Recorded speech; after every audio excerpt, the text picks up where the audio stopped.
बैठ के क्यों नहीं कर सकते? बैठ के करना चाहिए बल्कि।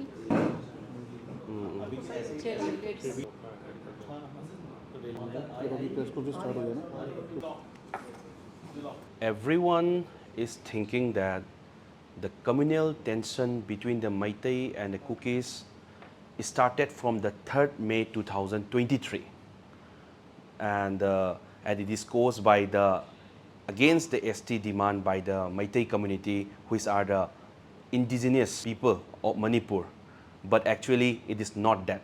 वो भी आर्म सोफिस्टिकेटेड ऑटोमेटिक वेपन्स के साथ उन लोगों ने क्या किया, 1700 हाउसेस और मैतई हिंदूज के घर को जला दिए, और ऐसा भी एक घर नहीं जो अभी बचा हो मैतई का चोरचामपुर डिस्ट्रिक्ट में।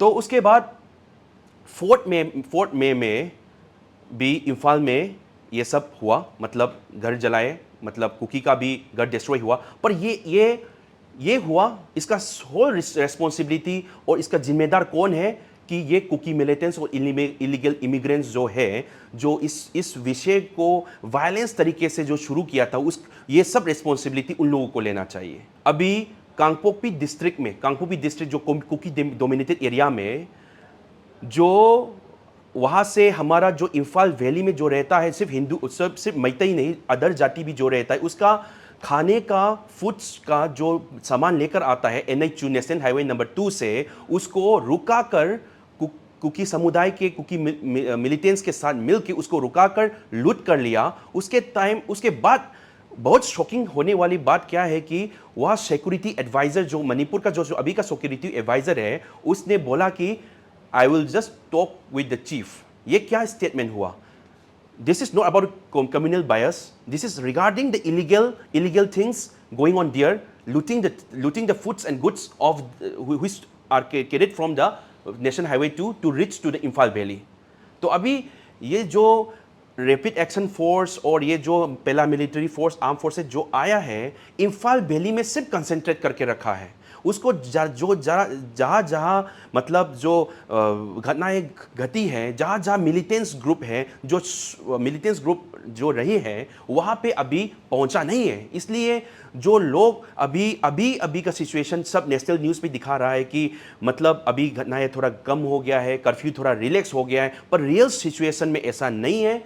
मणिपुर में अभी बहुत घटनाएं घट रहे हैं। Actually it is a different conspiracy against the government for making the Kuki land a homeland. They are demanding a Kuki land to the entire state government, because as the government block all the ways for poppy cultivation, for illegal poppy cultivators. So मैं आप सबको बताना चाहता हूँ, this is not threat. This is not only a threat to the Manipur. This is threat to the entire nation. Because, as you know, the Kuki militants, illegal immigrants, and the drug cartels, they all three comprise and form a big venture of the illegal activities in Manipur. आप देखा जाए, in 2011 census, the Kuki population was 4.7 lakhs. But as per the record, in 2022, the Kuki population goes up to 9.26 lakhs. So this is an unnatural growth. That means this is the influx. The illegal immigrants came from the Myanmar. After the campaign of war on drugs, in total of 18,664.5 acres of illegal poppy plantation was destroyed during 2017 to 2023. तो इससे आप सब साबित हो सकता है ये violence कहाँ से शुरू हुआ। Everyone is thinking this violence is against the ST demand by the Meitei community. So they call a rally, and it is against that one. So violence erupts from that. But it is not that. एक different conspiracy इसके अंदर है। अब इस पे साबित हो सकता है। तो क्या हुआ, अप्रैल आप देख लीजिए, अप्रैल 28 को एक गवर्नमेंट स्पॉन्सर जिम खुलने वाला था चुराचांदपुर में, अप्रैल 28 में। उस पे अप्रैल 27 को एक कुकी समुदाय के लोग, जो कुकी मिलिटेंट्स हैं, उसके सपोर्टर जो है, उन लोगों ने क्या किया, अप्रैल 27 को जिम को जला दिया। उसके बाद अप्रैल 27 को जला दिया। उसके बाद अप्रैल 29 को भी फॉरेस्ट ऑफिस जो तुइबोंग है चुराचांदपुर डिस्ट्रिक्ट में, उसको भी जला दिया। तो सेक्शन 144 लागू हो गया। इस पे किसका गलती, आप और गौर से देखा जाए, असुम जो all tribal students union Manipur है, उन लोगों ने रैली, एक पीस रैली ऑर्गेनाइज किया होल हिली एरियाज पे। सब हिली एरियाज पे रैली हुआ, पर ओनली कुकी डोमिनेटेड एरियाज पे क्यों वायलेंस हुआ? क्योंकि this is not the against the ST demand, this is for that illegal immigrants that settle in the reserve forest illegally. So कहानी कुछ दिखाया जा रहा है और कहानी कुछ अलग ही है। So everyone national news it is flashing like कि एसटी डिमांड के अगेंस्ट मैतेई कम्युनिटी ने जो डिमांड कर रहे हैं, जो रिस्टोर करने के लिए बोल रहे हैं एसटी को, उसके खिलाफ ट्राइब लोग ऐसा कर रहे हैं, ऐसा बोल रहे हैं, पर ऐसा नहीं है। अदर ट्राइब्स जो नागास है, सब ट्राइब्स लोग हैं जो पीसफुली सब प्रोटेस्ट किया, पर they didn't do any violence. The violence was done only by the Kuki Chin community which is mainly influx from the another country. आप देखा जाए तो मैतेई जो समुदाय है, मैं आपको थोड़ा मैतेई समुदाय के बारे में बोलता हूँ। आप मैतेई जो समुदाय है, जो एसटी डिमांड जो कर रहे हैं, इस पे अदर जो ट्राइब जो पहले से एसटी है, विरोध करने की जरूरत नहीं है। क्यों? हम लोग हिंदू ट्राइब जो है, we are tribes by birth, we are tribes for by birth. 1891 में सेंसस में अच्छी तरह से मेंशन किया है मैतेई ट्राइब को फॉरेस्ट ट्राइब बोल के। उसके बाद 1901 में Manipuri under the provinces of Assam, ये सब को मणिपुरी को मैतेई ट्राइब बोल के रिकॉर्ड में वहाँ पे है।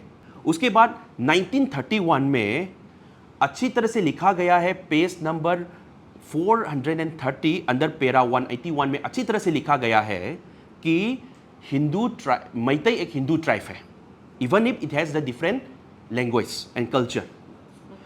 तो भारत को इंडिपेंडेंस मिलने के बाद जो 1950 में एक शेड्यूल ट्राइब, पहले ट्राइब था, इंडिपेंडेंस भारत के संविधान ने शेड्यूल वर्ड यूज़ किया, शेड्यूल ट्राइब। उसके लिस्ट में जब 1950 में प्रिपेयर हो रहा था, 1951 में उसको लिस्ट को बनाकर आया, तो भारत सरकार ने मैतेई समुदाय को शेड्यूल ट्राइब में नहीं डाला। इस पे क्या हुआ कि हम उस टाइम में तो कुछ प्रॉब्लम नहीं था, मेनली क्योंकि the maximum Manipuris are Meitei only, there are indigenous person. But in 2022, the Meitei population goes down by 44%. So we are calling the Meiteis are calling themselves as the majority, but they are not the majority now. In some of the national news, it is flashing like the majority people is harassing the minority peoples. But how can? Because who are majority, who are minorities? Now the Meiteis are mostly 44% of total population of the Manipur, but सिर्फ cookie tribe को ले लीजिए, it covers like 30% of total population. So how can they say this is the minority? Bharat सरकार ने अभी कुछ ही दिनों पहले रैपिड एक्शन फोर्स एजेंसी लोग 50,000 से ऊपर भेज दिया है, इम्फाल वैली में अभी है। Some conspiracy is going on, दाल में कुछ काला है। तो इस पे हम सू मिलिटेंट्स ग्रुप को जल्द से जल्द इसको सस्पेंड करें और NRC, national register of citizens, जो एनआरसी है मणिपुर में जल्द से जल्द अर्लीस्ट में इसको इम्प्लीमेंट करें। इसके बाद मालूम हो जाएगा कि दूध का दूध और पानी का पानी हो जाएगा कि ये कौन है और कहाँ से आए हैं। और जो इंडो म्यांमार बॉर्डर है, इसको अच्छी तरह से प्रॉपर फेंसिंग किया जाए। और जो 10 एमएलए हैं, 10 एमएलए जो मणिपुर के 60 कॉन्स्टिट्यूंसी में से 10 एमएलए जो एमएलए बन के ओवरटेकिंग करके वो भारत के संविधान को, मणिपुर के इंटीग्रिटी को बचाने के लिए खड़ा हुए थे, वो मणिपुर को तोड़ने के लिए 10 एमएलए सेपरेट एडमिनिस्ट्रेशन की मांग कर रहे हैं। इसका मतलब है जो 10 एमएलए है उसके पीछे भी ये कुकी मिलिटेंट्स, इलीगल इमिग्रेंट्स और ड्रग कार्टेल्स भी उसके पीछे है। जो अभी प्रॉपर इंक्वायरी, जो अभी ये हालत हुआ है, इसका एक प्रॉपर इंक्वायरी बिठाना चाहिए, एक जुडिशियल कमीशन बिठाना चाहिए, और वो भी एक रिटायर्ड सुप्रीम कोर्ट जज से हेडेड करके। हाँ, तो और अभी जो घटनाएं घटे हैं सबका सफिशिएंट मतलब रिहेबिलिटेशन मेजर्स इफेक्टिव फैमिलीज को दिया जाए, और सबसे इंपॉर्टेंट बात सफिशिएंट सिक्योरिटी मेजर्स वो भी बॉर्डर स्टेट में जल्द से जल्द दिया जाए।